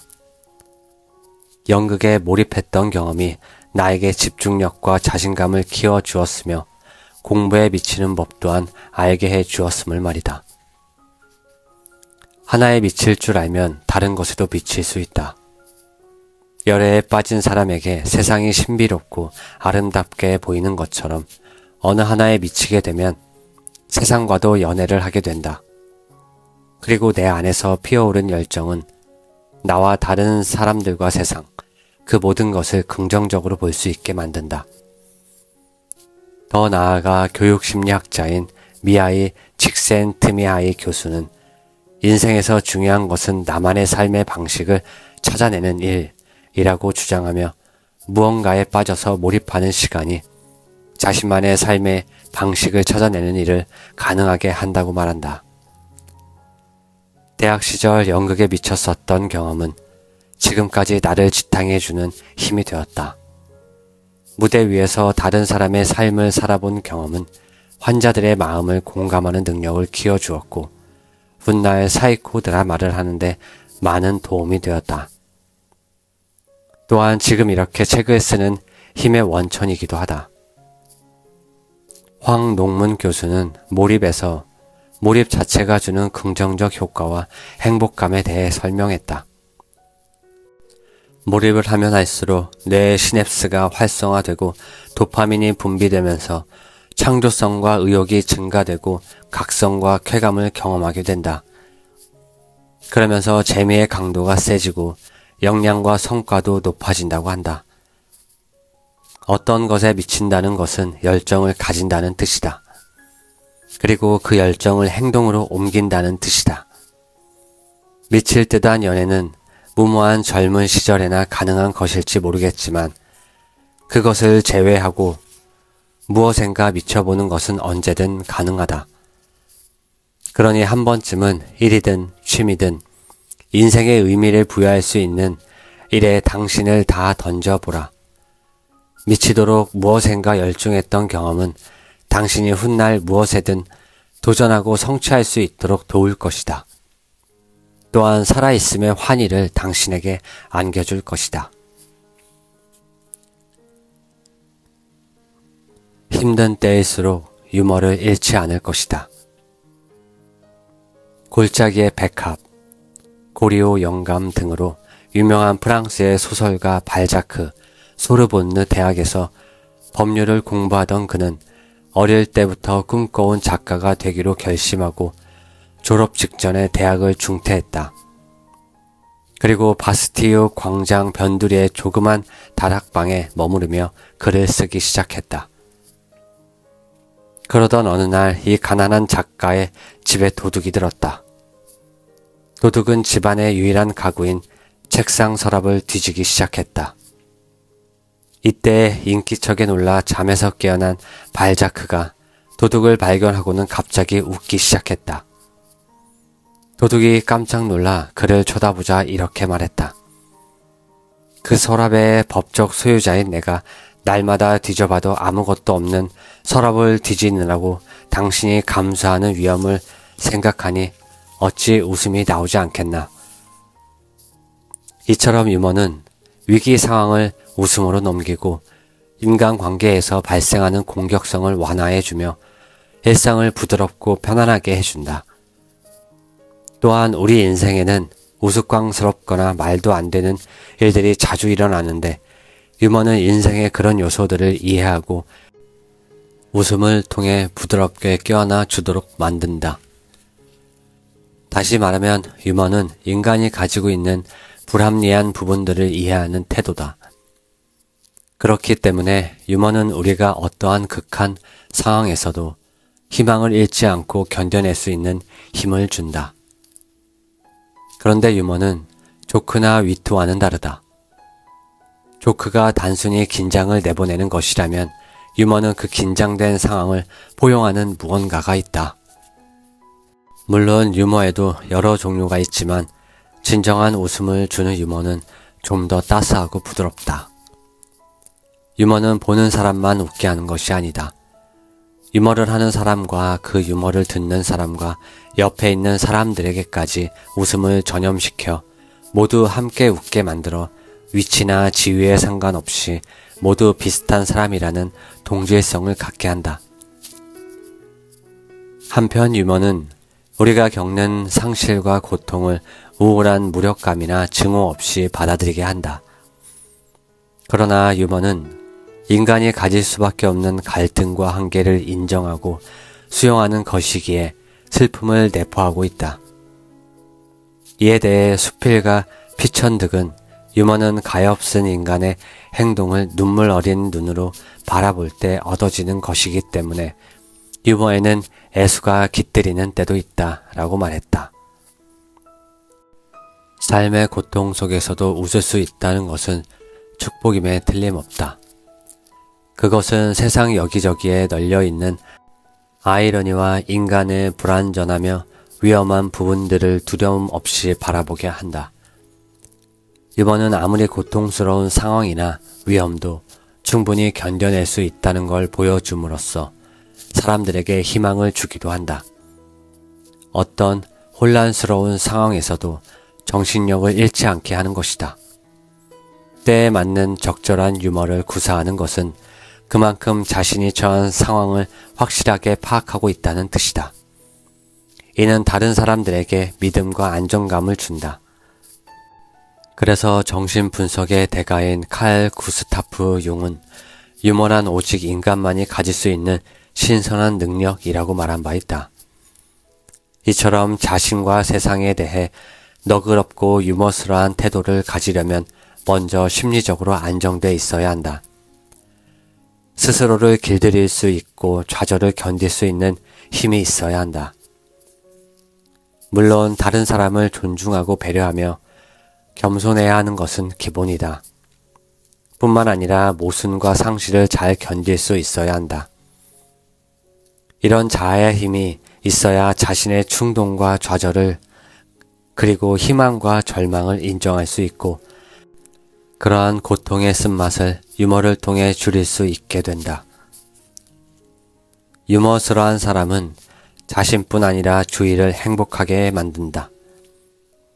그들은 적당한 재치로 위기 상황을 부드럽게 넘기며 자신과 다른 사람의 실수를 따뜻하게 감싸 안는다. 그리고 사람들을 웃게 만들어 긴장을 풀고 서로에 대한 경계를 늦추어 더욱 친밀하게 느끼도록 한다. 웃을 수 없는 사람은 불행한 사람이다. 그런 사람은 우리에게 있는 불합리한 면들을 견디지 못한다. 대부분 자신에게 지나치게 엄격한 사람은 웃음이 없다. 웃음을 잃어버린 사람은 사고도 굳어 있을 수밖에 없다. 늘 모든 것이 엄숙함과 진지함 속에서 진행되어 긴장하게 되고 피로해져서 일의 의미와 재미마저 잃게 된다. 반대로 항상 웃고 쾌활하게만 보이는 사람도 역시 기본적으로는 불행한 사람이다. 왜냐하면 그는 자신의 슬픔을 부정하고 이에 대한 반동으로 모든 일에 웃음을 보이기 때문이다. 마치 울지 않기 위해서 웃으려는 것과 같다. 그러나 정상적인 사람들은 웃음을 통해 자신의 공격성을 조절하는 법을 배우고 그것을 두려워하지 않기 때문에 웃어야 할 때 웃을 수 있다. 인간에게 가장 큰 재앙은 죽음이 아니라 살아가는 동안 내면에서 죽어가는 것들이다. 슈바이처의 이 말은 우리에게 가장 큰 재앙은 죽음이나 이별이 아니라 그러한 인생의 비극 속에서 웃을 수 있는 능력이 없는 것이라고 일러준다. 웃음을 잃어버리면 감정적인 여유마저 잃게 된다. 건강한 어른으로 살아가려면 유머를 사용하고 즐길 줄 알아야 한다. 어른으로 살아가기 위해 어쩔 수 없는 상실을 인정하고 흘려보내며 그 상실과 슬픔을 잘 감싸 안기 위해 우리에게는 유머가 꼭 필요한 것이다. 그러나 무엇보다 중요한 건 유머스러운 눈으로 세상을 바라보는 것이다. 그것이야말로 불합리하고 우스꽝스러운 삶을 껴안는 최선의 방법이다. 하지만 자신과 세상에 대해 유머스러운 태도를 가지기 위해서는 기본적으로 심리적인 안정과 유연함을 갖추고 있어야 한다. 또한 좌절과 모순, 상실을 견딜 수 있는 힘도 필요하다. 인생의 희로애락을 경험한 사람들이 짓는 잔잔한 웃음이 가치 있게 보이는 것은 바로 그 웃음이 모순을 겪고 난 뒤에 현실을 긍정하는 태도에서부터 배어 나오기 때문이다. 그러므로 유머 감각이 없다고 너무 고민하지 말고 우선 쉽게 흥분하지 않는 법, 상황을 파악하는 힘부터 기를 필요가 있다. 그리고 인생의 다양한 측면을 포용하도록 노력해야 한다. 그래야만 당신을 포함한 모든 사람을 웃음으로 껴안을 수 있을 테니까 말이다. 니체는 말했다.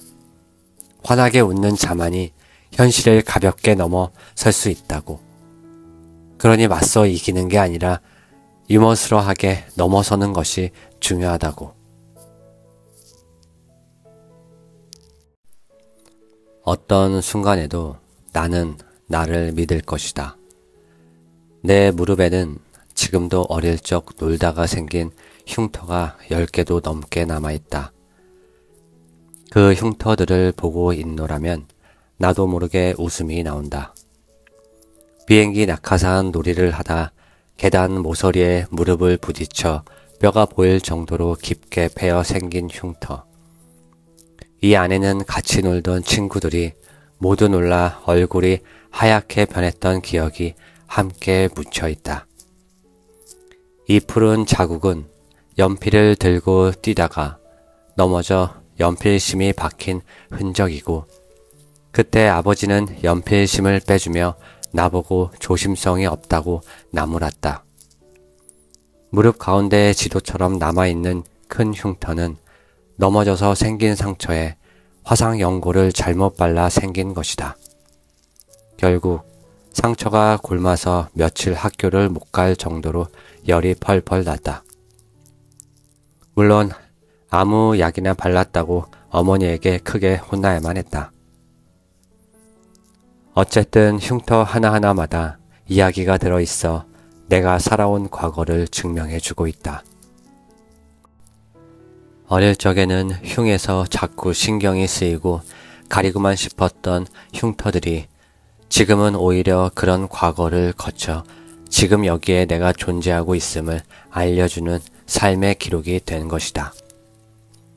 그런데 몸뿐 아니라 내 마음에도 여기저기 크고 작은 흉터들이 산재해 있다. 어쩌면 내가 기억하지 훨씬 전부터 흉터는 이미 있었을지도 모른다. 왜냐하면 내가 기억하는 한 내가 가질 수 있는 것은 원하는 것보다 훨씬 적었기 때문이다.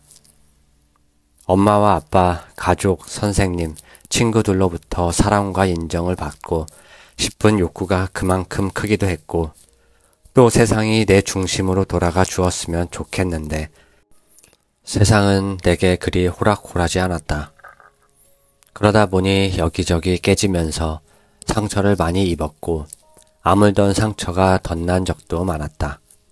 그뿐이랴 상처 하나가 아물기도 전에 또 다른 상처를 입기도 했다. 부끄러워서 가리고만 싶었던 흉터들. 그러나 지금 나는 내 흉터 하나하나를 사랑한다. 상처를 입고 그것이 회복되어 흉터로 남고 다시 상처를 입고 그것이 아물어 또 다른 흉터가 되는 동안 나는 더욱 성장하면서 인생을 배웠다. 결핍과 상실로 인해 상처를 입고 때론 그것들을 메우기 위해 부단히 노력하고 때론 견디는 법을 배우며 인생을 만들어 나가는 것. 그러면서 더욱 풍요로워지는 삶을 경험하는 것이 인간이지 싶다. 그러므로 흉터는 우리가 어떻게 받아들이느냐에 따라 삶의 훈장이 될 수도 있고 숨기고 싶은 창피한 흔적이 될 수도 있다. 만일 몸과 마음에 감추고 싶은 큰 흉터가 있다면 더 이상 그 흉터 때문에 괴로워하지 마라. 그럴수록 생채기만 더 날 뿐이다. 왜 상처는 벌써 아물었는데도 그 흔적 때문에 괴로워해야 하는가? 내 딸아이는 어릴 적 심장 수술을 받았다. 지금도 아이의 가슴에는 그때의 수술 자국이 길게나 있다. 딸아이는 그 흉터 때문에 고민이 많았는데 어느 날 나는 아이를 꼭 안아주며 말했다. 그 흉터는 바로 네가 큰 병을 이겨냈다는 징표란다. 어린 나이에 그 큰 수술을 견뎌내는 건 아무나 할 수 없는 일이었어. 그래서 나는 네 흉터가 오히려 자랑스럽다. 당신도 마찬가지다. 상처는 쓰라렸지만 상처를 이겨내는 과정은 힘들었지만 어쨌든 당신은 그것을 이겨냈다. 흉터가 바로 그 증거이다. 흉터야말로 당신이 그만큼 용감했고 강인했음을 말해주는 삶의 훈장인 것이다. 그러므로 큰 상처에도 불구하고 씩씩하게 살아남은 당신 자신을 칭찬해 주었으면 좋겠다. 사람들은 흔히 의사가 병을 낫게 해준다고 믿는다. 그래서 환자들을 치료하다 보면 종종 감사 인사를 듣게 된다. 선생님, 감사해요. 덕분에 많이 좋아져서 이렇게 웃기도 하네요. 선생님이 아니었다면 제가 어떻게 됐을지 생각만 해도 끔찍해요. 그럴 때마다 내 대답은 한결같다. 실은 제가 치료한 것이 아니라 당신이 그 문제들을 이겨낸 거예요. 전 단지 당신이 마음속 갈등을 풀 수 있게끔 도와준 거죠. 당신은 이미 스스로 치유할 힘을 가지고 있어요. 당신이 그걸 몰랐을 뿐이에요. 어쩌면 여러 가지 힘든 기억과 갈등 때문에 그 힘이 마음 한구석에 찌푸려져 있었을 수도 있고요. 그래서 저는 당신이 그 힘을 되찾게끔 도와드린 것 뿐이에요. 그러니 문제를 해결한 것은 당신 자신입니다. 인간은 누구나 스스로를 치유할 수 있는 힘을 가지고 있다. 다른 말로 회복 탄력성이라고 하는데 그것은 힘든 상황에 맞닥뜨렸을 때 그 스트레스를 이겨낼 수 있도록 돕는 힘을 말한다. 상처가 난 자리에 새살이 돋듯 마음의 상처를 스스로 치유하는 회복 탄력성. 그 힘은 우리의 생각보다 훨씬 더 강력하다. 많은 사람들이 홀로코스트 같은 비극적인 사건을 겪고도 살아남아 다시 삶을 일으켜 세울 수 있었던 것도 모두 회복 탄력성 덕분이었다. 미국의 심리학자인 살바토레 메디는 일리노이 벨 전화 회사가 문을 닫을 위기에 처했을 때 직원 430명을 대상으로 스트레스에 대한 연구를 했다. 그때 직원들 대부분이 심리적 공황 상태에 빠져 이혼을 하거나 심장마비, 뇌졸중으로 쓰러지는 등 많은 어려움을 겪었다. 그런데 신기하게도 직원의 3분의 1은 그전과 비교해서 크게 달라지지 않았다. 건강을 잘 유지했고 해고를 당한 뒤에도 곧바로 다른 일자리를 얻었다. 그들의 공통점은 다른 사람들보다 회복 탄력성이 뛰어나다는 데 있었다. 회복 탄력성이 뛰어나다고 해서 스트레스를 받지 않는 것은 아니다. 다만 회복 탄력성이 뛰어난 사람들은 스트레스에 압도되지 않고 그것을 극복할 수 있다고 믿는다.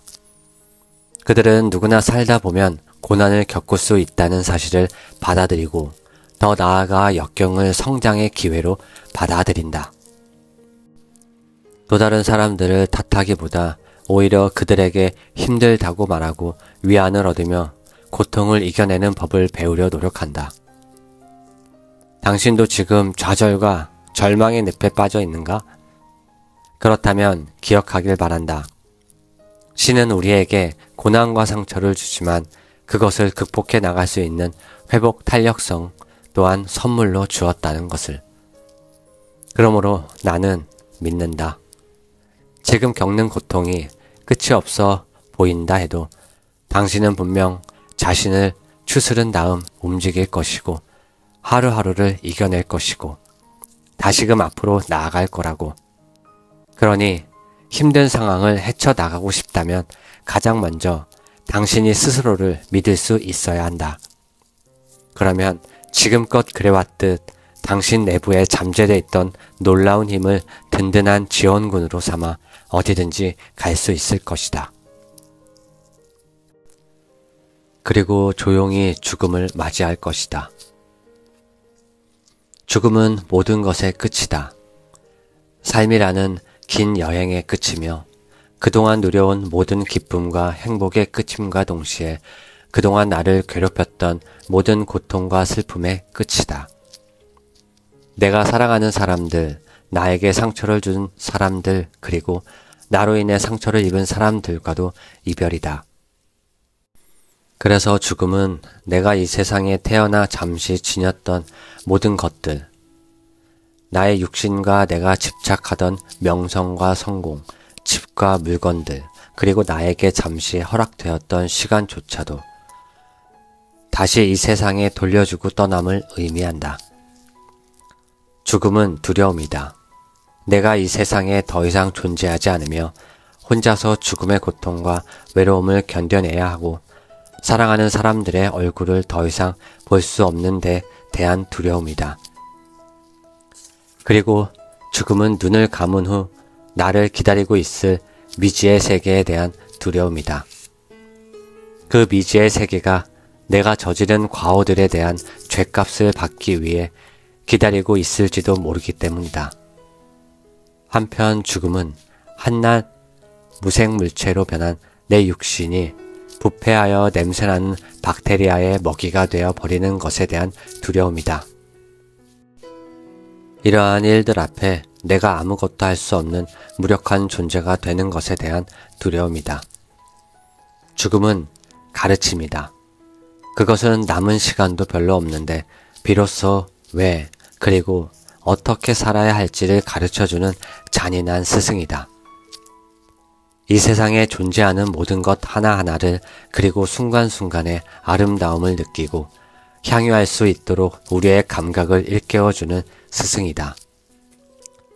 다시 시작할 수도 없는데 나에게 진정 소중한 것이 무엇인지를 뒤늦게야 가르쳐주는 무심한 스승이기도 하다.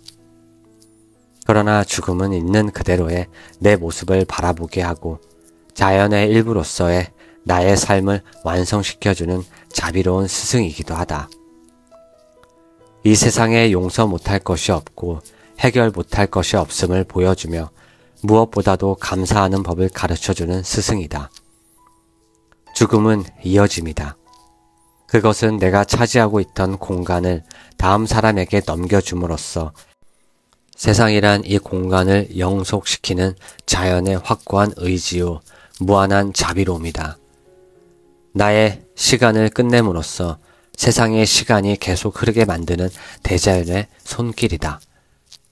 나의 시간이 다음 세대에게 이정표가 될 수 있도록 공간을 열어주는 관대한 손이기도 하다.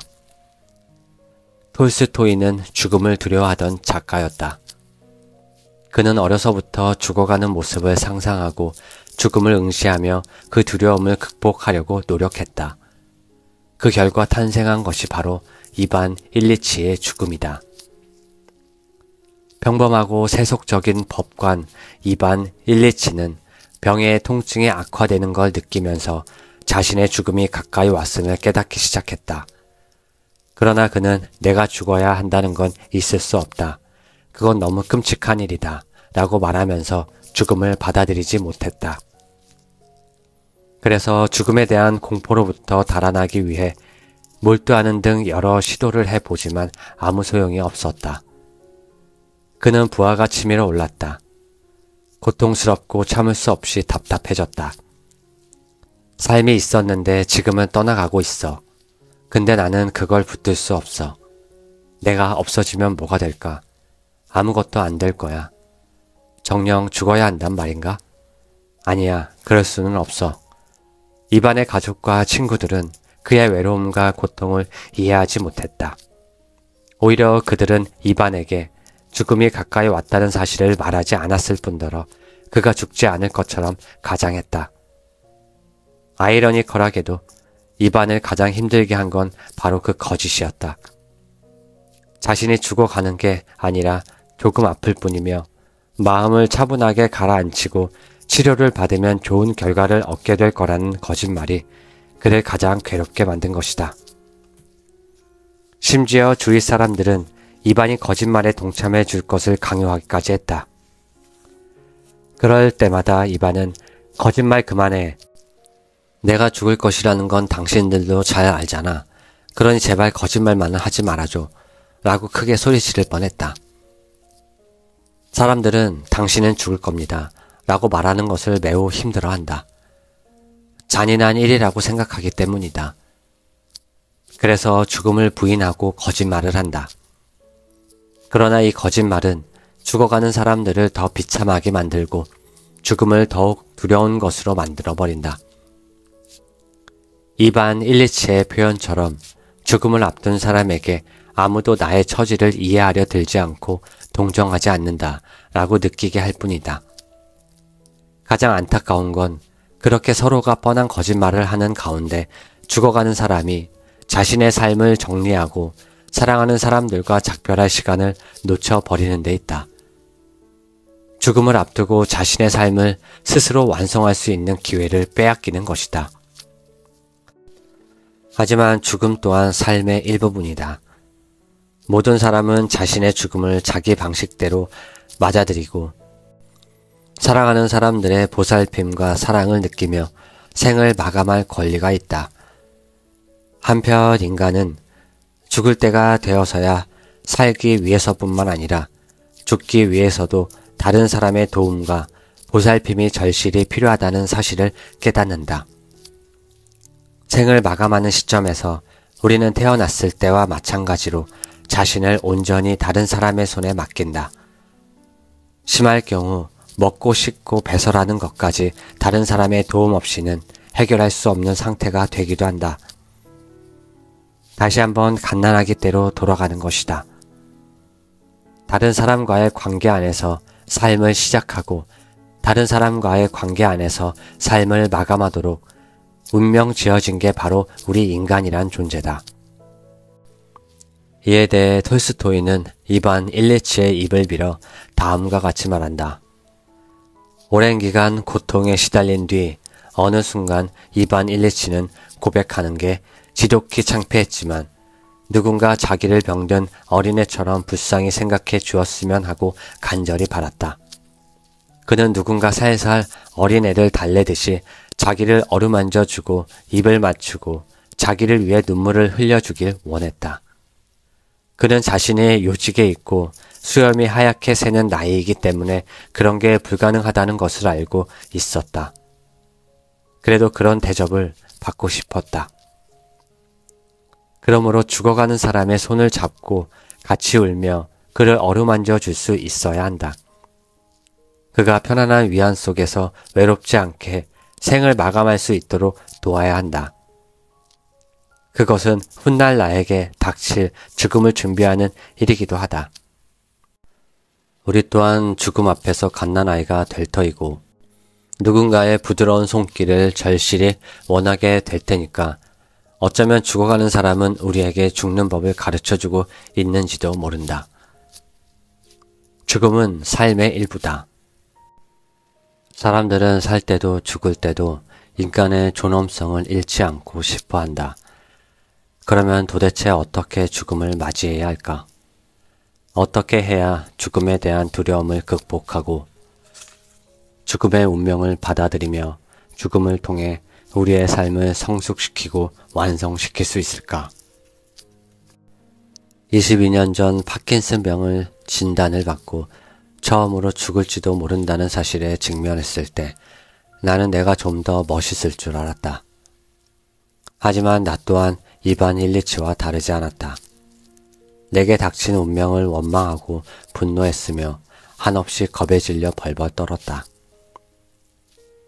이반 일리치의 생활은 가장 단순하고 가장 평범했기 때문에 가장 두려운 것이었다. 이반 일리치에 대한 묘사는 이렇게 시작된다. 그리고 이 짧은 문장 안에 우리가 죽음을 두려워하는 이유와 두려움 없이 조용히 죽음을 맞이하는 방법이 그대로 녹아들어 있다. 지극히 세속적이었던 그는 출세와 허영심의 만족을 추구하며 살아왔다. 마치 자신의 일상에는 죽음이란 전혀 없는 것처럼, 하지만 죽음 앞에서 이제껏 자신이 추구해온 것들이 얼마나 부질없는 것인지를 뼈저리게 느끼게 된다.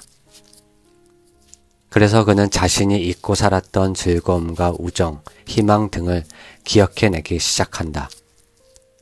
통증과 외로움에 시달리며 생명의 마지막 순간까지 사랑과 미움, 희망과 절망 사이에서 방황을 거듭하던 이반은 지나간 삶이 괜찮았다고 자신의 삶을 정당화하려는 것이 바로 자신의 죽음을 가로막고 있음을 알게 된다. 그러자 죽음에 대한 공포가 사라지고 최후의 순간 마침내 죽음을 향해 나아가는 존재가 이런 것이구나 하고 깨닫는다. 이런 실존적 깨달음은 그에게 빛을 보여준다. 그는 그동안의 공포와 불안, 분노, 고통, 고독, 절망 등을 떠나보내고 가족들에게 연민의 정을 느끼며 신에게 용서를 빈다. 그리고 어느 순간 이반 일리치는 큰 소리로 말했다. 이렇게 좋을 수가. 그리고 그는 숨이 끊어지는 마지막 순간 이제 죽음은 끝이다. 다시는 오지 않을 것이다. 라는 생각과 함께 숨을 절반쯤 마시다 숨을 멈추고 긴장을 푼 뒤 조용히 숨을 거둔다. 이처럼 죽음을 인정하면 현재를 더 세심하게 느끼며 거기서 인생의 참 행복을 찾을 수 있게 된다. 요즘 산다는 게 이렇게 행복한 거구나 하는 걸 새삼 느껴요. 천국이 바로 지금 내가 살고 있는 이곳이라는 생각도 들고요. 내가 살아가고 있다는 사실이며 내가 보고 듣는 것 하나하나가 다 섬세하게 느껴지며 경이로워요. 모든 것에 대한 감각이 살아나는 것 같아요. 물론 때로 섬차고 답답하지만 내가 살아있다는 사실이 그리고 희망을 품을 수 있다는 사실이 얼마나 행복하고 감사한지 몰라요. 지난 날에 고통이 없었다면 지금도 이런 행복을 모른 채 어리석게 살고 있었을 거예요. 수년 동안 삶과 죽음의 갈림길에서 아슬아슬한 줄다리기를 하던 한 환자의 말이다. 그녀는 난치성 폐결핵으로 이미 한 폐 한쪽은 수술로 없어졌고 나머지 폐마저 어떠한 항생제도 듣지 않는 결핵균에 점령당해 가쁜 숨을 몰아쉬며 검사 결과만을 초조하게 기다리면서 하루하루 살아가고 있었다. 그동안 그녀는 우울증으로 치료를 받아왔는데 내가 할 수 있는 일이란 그녀의 얘기를 들어주는 일뿐이었다. 그런데 한동안 모습을 보이지 않던 그녀가 몇 달 만에 병원으로 찾아와 그런 말을 한 것이다. 이제 더 이상 균이 발견되지 않으며 약도 끊었다고 했다. 그녀는 환한 미소로 오히려 나를 치료해 주고 갔다. 이처럼 죽음에 대한 두려움을 극복하는 방법은 거창한 것이 아니라 바로 순간순간의 삶 속에 있다. 지금 이 순간을 충분히 느끼고 감사하면서 살 수 있다면 내가 세상을 떠날 때 내 손을 잡고 나를 다독여주며 나의 공포를 나눠 가질 사람을 만들 수 있다면 그의 손에 내가 이제껏 들고 있던 삶의 바통을 넘겨줄 수만 있다면 죽음이 그리 두렵지만은 않을 것이다. 그리고 죽음은 끝이 아니라 삶의 연속된 한 부분이라는 사실을 받아들일 수 있다면 죽음은 오히려 내 인생을 최종적으로 완성시키는 과정이 될 것이다. 나도 그렇게 조용히 죽음을 맞이하고 싶다. 그것이 나의 마지막 바람이다.